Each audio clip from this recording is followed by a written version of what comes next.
A very good morning and welcome to Dynamic Diet on the Nigerian Television Authority. And of course, it's beginning to look a very lot like Christmas. I wish you a Merry Christmas in advance, and I hope you are really enjoying the weather. Well, I'm here to take you on a jolly good ride on this program. I urge you to sit back, relax, and enjoy.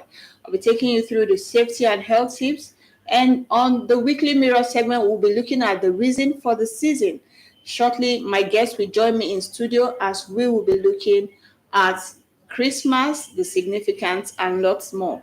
And on the entertainment segment, Adeni Adejuibe will be giving us, a tidbit on what is happening in the entertainment world, and afterwards, the sports segment. This and many more will come your way on Dynamic Diet. Stay tuned as we go for the safety and health tips. Why, how often, and to whom do workplace accidents occur? How often do accidents occur in the workplace? A lot more often than people think. Every year, over 3 million workers are injured on the job. And there are about 5,000 deaths each year in the workplace. Who is injured most often at work? It is younger workers who are between the ages of 15 and 25. These workers are twice as likely to be injured at work. Almost 1 million end up in the emergency center each year. An average of 600 die from fatal work injuries. Why are younger workers injured at work more often than older workers? Well, many younger workers lack experience or proper training. Some may be less likely to speak up and ask questions. Younger people tend to take more risk and tend to do jobs that are more dangerous. When it comes to accidents in the workplace, which ones are most common? Slips, trips, and falls. These are the most common types of workplace accidents. It is estimated that there are 25,000 slip, trips, and falls on their head from only 3 feet high. It will cause injuries similar to running as fast as you can into a brick wall. When analyzing the causes of workplace accidents, what are the most common? There are 5. Laziness, being distracted or tired, alcohol and drug use, overconfidence, and ignoring safety procedures and rules. Laziness. This is when a worker tries to take a shortcut in doing a certain task. When working with dangerous tools or machines, taking a shortcut exposes a person to unnecessary risk and potential danger. Being distracted or tired is another very common cause of accidents in the workplace. You need to be 100% focused on your task and your surroundings. Not paying attention for a fraction of a second can lead to a serious accident. Another common cause of accidents, alcohol and drug use. To be safe at work, you need 100% of your capabilities. Drugs or alcohol will slow a worker's reaction time and make him or her more careless or clumsy. Overconfidence can also be a cause of accidents at work, especially with younger workers. This is when a worker feels they are invincible or they are so good at their job that nothing bad could happen to them. The last cause of accidents in the workplace, ignoring safety procedures or rules. Safety rules and procedures are created to prevent accidents. Ignoring them will eventually lead to someone getting hurt and possibly killed. When you look closely at the common causes of workplace accidents, what do you think links them all together? What links them together is a lack of awareness and focus on the job site. More often than not, the person involved were not thinking of safety or keeping it as their first priority.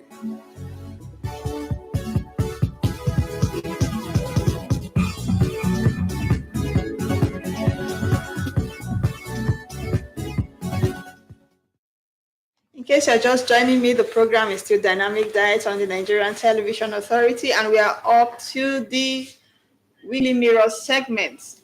On the Weekly Mirror segment, we'll be focusing on the reason for the season, and I'm privileged to have with me Pastor Benga Akimbo Bola. It's good to have you here, sir. Thank you. Compliment of the season. Same to you, sir. In fact, you need to really, really buttress the reason for the season for us, and we want to really know, is Jesus Christ the reason for the season? Definitely. The answer is capital yes. Let me start from the non-biblical angle, because not every because we have over 5,000 religions in the world documented. I'm not talking about non-documented. So if you base the answer on Bible alone, it means we are limiting the scope. Jesus is the reason. Why do I say so? Let us look at the global impact timing. When you look at what I mean by global impact timing, you see the whole world, we have the timing for everything we do, run by the calendar. We are in the year 2024 AD. AD means after the death of Christ. So the whole world calendar is divided into two: BC before Christ and AD after the death of Christ. Can you tell me the parliament in the world, whether UN or where the resolution was made that they should have it in that way? No. God himself organized it. So that's why the event before the birth of Christ have that name before Christ, which the whole world follows. Then event after the death of Christ, we say AD. So you look at it, it's a global phenomenon that everybody accepted, regardless of your religion. So his coming to this world through his birth changed things. So I know with that timing, we cannot have what we are doing, because everything in life based on timing, even in heaven. So when we come from that one, whether you're a Christian or non-Christians, his birth, brings about what changed the story and the history of the whole world. That's why I call it global impact timing.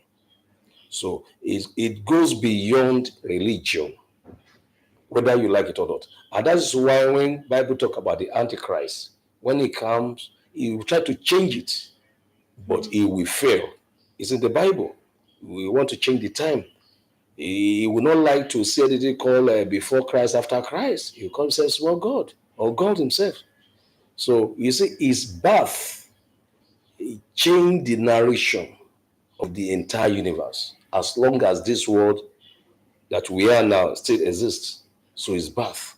Then when you look at the Bible, you consider all the prophecies that are come. For example, in Isaiah chapter 7, verse 14, Emmanuel, and the book of Micah chapter 5, verse 2, told us specifically the town, Bethlehem, where he will be born.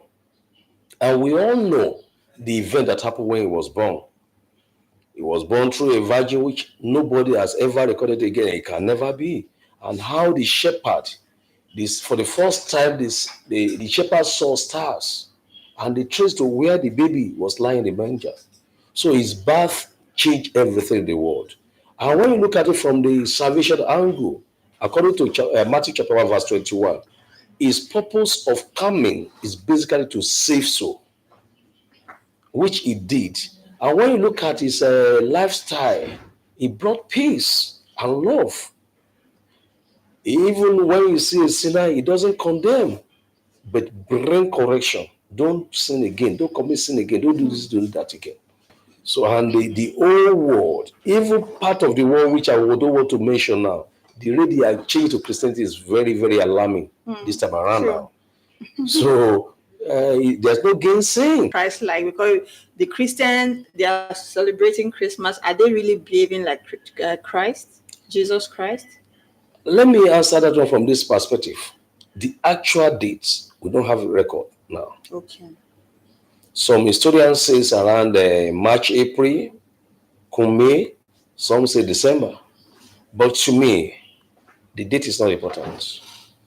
To me, if I want to celebrate you, but I'm disobeying you, any celebration I'm doing for you, birth of Christ, are we living as he lived when he was on earth? Are we obeying his instruction? And we have two major instructions in the Bible. Love God, love your neighbor. That's the first one. The second one is go out, teach people what I've taught you, to live peacefully with people, to show love. But by the time you are saying you are celebrating the birth of Christ and you are doing what he comes to correct, it's in the opposite side. So to me, that's not celebration. For example, until he was nailed to the cross, he never take alcohol. So how will you now convince me or tell me that you are celebrating his birth and you are drinking alcohol? Number two, some people will, because of this celebration, run into debt. By the grace of God, I'm a chartered accountant and I'm a fellow self, instead of chartered accountant of Nigeria. So I know much about finance. You don't have money and you say you are celebrating someone and you go and borrow, you enter the new year in debt. How is celebrating? He did not ask us to celebrate, but when you want to, after all, on earth here, we have what called posthumous birthday celebration. And Jesus was a very simple man while on earth. I'm telling you, nobody knows him. That's why when he want to be arrested, they have to come to the disciple. Please show us. He lived a peaceful, simple life, but affected soul. So to me, celebrating the Christmas, whether you believe in or not, the impact you have on your neighbor, I've said this several times, especially the needy. We'll come to that. All right. Okay, so now what makes Jesus Christ different from every other prophet that his birth is being celebrated all over the world? I think I've answered that one, but let me repeat it again. You see, yes, I started with the impact timing. No other prophet is being celebrated like this. And I said it earlier, close to 10,000 religion we have. We have 5,000 documented religion in the Bible, in the world like Bible. No founder, no prophet, no leader that has impact like Christ. Even there are some countries where nobody want to hear about Bible or Christ, but they follow the timing. Before Christ, after Christ. So nobody. Then when you talk about his lifestyle, no single crime attached to him when he was on earth. He only showed mercy. Simple life. He associated himself with the common man. And that's why the president... Even with sinners. Exactly. And today, you see, it is the opposite. Once you are not in my faith, I say I'm a man of God, I'll be running away from you. It negates the tenet that he has established. He lived a life that worth emulation and that people loved. And that is why when he was being crucified, you see the crowd, even the man that passed the sentence, say he found nothing against him. So no prophet, no spiritual leader has that attribute, has that character, and has that global timing impact. We have more than 200 religion in Yoruba land here. When you look at the history, you can know it's uncomparable. And likewise, other countries all over the world. So there's nothing you can compare with it. Well, I don't want to, so that people will not think I'm attacking, I'm not used to that one, but I can mention more than 100 world religion leaders that when you look at the history, you see crime, you see atrocity, you see sin. This was a godly man that was born, brought up in a low key. He lived that low key and he worked. Before he started his ministry, even Luke attests to it, that he was being referred to as a carpenter. So he worked, he didn't affect any single life. And those following him, there was a place in John, he said, since you have been following me, do you lack anything? So his life was and is uncomparable. That is the truth. So are the prophets, the pastors that are mediating, as Christian in the Christian body, are they really emulating him? His simplicity, his simple life, the way he dined with sinners, with the low class people. Jesus Christ does not aim for, the big and high and mighty. So how will you analyze this? We have problem in Nigeria and Africa in that regards. When you go to the advanced country, you will see similar things there. You see a priest just put on shirt and trouser to preach. But here, if you don't put on suits, you don't have cars, if you don't build a big auditorium, people will never believe you. So it's Operation Showcase, which negates the humility that Jesus displayed when he was on earth. And well, it's there in the Bible. That is the sign of the ends. Yes. But let me say this. Your child or your children has your own DNA. You agree with me? Once they say any of your child is, oh, your mother is this, your father is you. Where they first called the disciples Christian in the book of Acts, they say for 1 year they're going and they're coming in. It looked like that of Christ. So Christian means little Christ. You look at them, oh, these people walk like Jesus Christ. These people talk like Jesus Christ. These people eat like Jesus Christ. So once you don't display this, and mark you, Jesus himself said, by the fruit we shall know them, not by the gift. So anybody call himself minister or Christian, the first thing we should look at him or her is, does he reflect Christ Jesus? Which fruit is he or she giving out? Well, you don't attach pride to Christ Jesus. Even woman said, I want to follow you, said, I don't have home. Then why should minister of God, they first use the church money to build their own personal building, whereas the followers will be homeless? They have cars, they have billions, trillions in their accounts. You go to the church inside there, you will see many suffering there. They live in harmony. And the disciples after him carried on. And we can find that one from the message of Peter from chapter 3, chapter 4 there in the Act of Apostle. So, So given the prevailing economic challenges, facing Nigeria, so how do you say that Nigerians should, be their brothers and sisters keeper in the darkness during this season? Thank you very much. I take you to a book of Act of Apostle, chapter 4, chapter 5 there. Say, nobody lack anything there. What a man, if you have, you will sell it, the proceed, they bring it to the apostle, they share it equally. And that's where the elders came up. They said, okay, let us appoint elders who will be in charge of sharing. So a time like this, if truly we are Christians, we did it during the coronavirus pandemic. We are worship. For 6 months, we continually then giving people food. Not member. We have centers. For example, in this town, we have centers, locations. So economy is so bad. The little you have, share with your neighbor. And let me say this, Christianity means love. Bible says God is love. Anything you do outside love is non-Christianity. So if truly you have that God who is in you, the first thing people will say is love. And in love, you give without grudging. Not until when you have excess. But the little you have, share with someone who doesn't have anything. Not food, even clothes, material things. Even a little kind word solve problems. Oh, sister, brother, take heart. God is with you. You will overcome.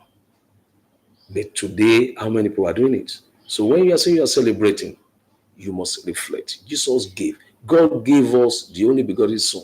Someone who he cherished most, the world. He gave us. How himself he gave himself to the world for the remission of our sin, for our salvation. Then why should we followers, we believe him, cannot give the little we have. Yes, flashing back to the time of Jesus Christ, the way he handles his disciples and his followers. If you remember, dividing bread and fishes among his followers that were hungry and that. I remember when I was growing up, it was something like that, when the pastor would tell you, okay, there will be love feast on Wednesday. If it's fruits you can bring. If it's rice you can bring. So it will just be like a family gathering and everybody will eat. If you have food or not in your house, just come and eat. Yes. Even if it's water you can afford to bring, you bring. Does those cultures still exist in the church? A straight face, after 1 hour, everybody go to your house. The two of us can attest to it. It's no more in existence. Go to the pastor's house now, filled. Go to the member's house, empty. That's why I said Christianity means love. That love has been eroded. And the problem started when the Pentecostal arose in Africa. It changed the face of Christendom from we to I. I belong to the Pentecostal, so no apology for that one. And I'm one of the chieftains too. But we are not practicing what Jesus practiced. That is the truth. And it's there in the book of First Peter there. Bible have foreseen it. They think of themselves that stomach. When Jesus was about leaving, Bible says he turned and faced Peter. Said, do you love me? He asked 3 times. The third time, Peter was furious. Said, Lord, you know I love you. Say, feed the sheep. Who are the sheep? The members. It's a mandate, it's a command, it's an instruction. As long as you are not feeding them, as long as they are not comfortable, a day is coming, you will stand before the judgment throne. Not the miracle you are performing. I thank God God is using me for miracle. But touching souls, feed my sheep. That's why people go astray now. See the rate of beggars increasing. It wasn't, as you mentioned when you were young, we grew up meeting this, even when the old catechist, the old priest, reverend father then, we Pentecostal, we believe they don't know anything, but they practice Christianity. They show love. They will visit your home. I remember my late grandmother, before she died, very old, over 100. The priest will still come to her house to give her communion, Holy Communion.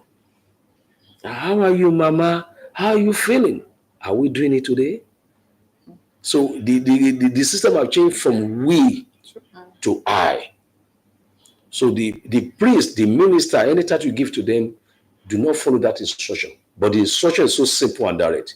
Feed my sheep.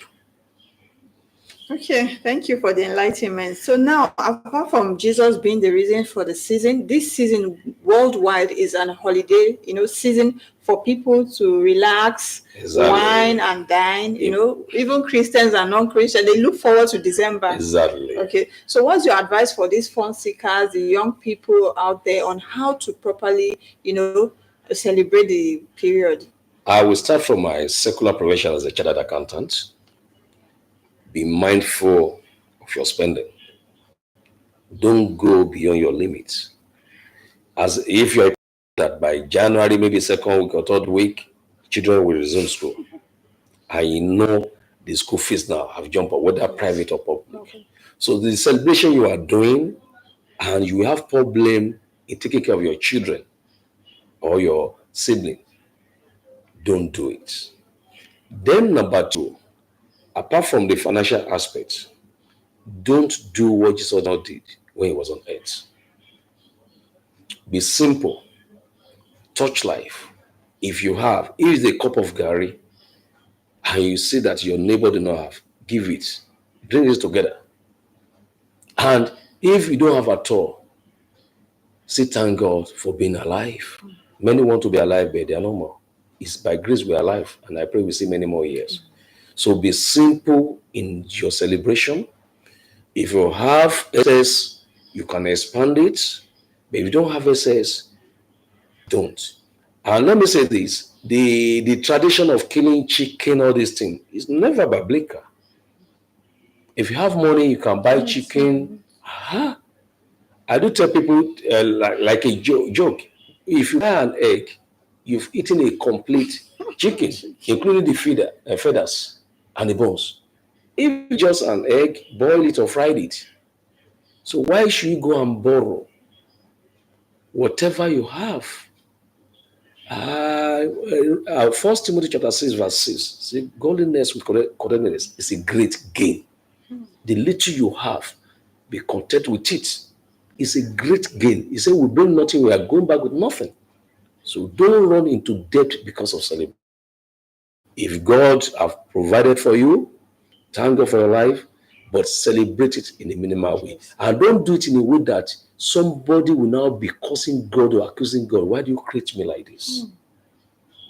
When you are killing 1, 2, 3 goats, you are bringing cow, and somebody, your neighbor next door to you, do not have a cup of milk. Yes. It discouraged them. Say, maybe God hates me, no answer me. No, be simple. So to me personally, and those around me knows, even the ministers, they know, I believe in giving. So I look around, who do I touch? Some will even travel and they'll borrow money to come back after the Christmas. Bible is so complete in that aspect. And that's why I've talked from the secular and the spiritual. What is the sense in traveling and you come back borrowing? I'm telling you, before that person can live a balanced life, it will be around August, September the following year. Because once you start a new year on debt, how can you balance? Whether single or married, whether parent or not. So can't you prepare for the coming year? I'm a parent. What my children need, by the grace of God, I produce a graduate. What they need, I have to life. And I pray by this time next year we shall be alive. Thank you so much, Pastor Benga Akimbobola. I don't believe in title. They have PhD in theology, but I don't believe in title. All right, I prefer to be called Mr. Oh, really? Yes. Okay, it's good I've to said have this you here Thank you. on Dynamic Diet. I wish you a Merry Christmas and Thank Happy you. New Year in advance. Thank you. All right, Jesus is the reason for the season. Up next is our entertainment segment with Ade.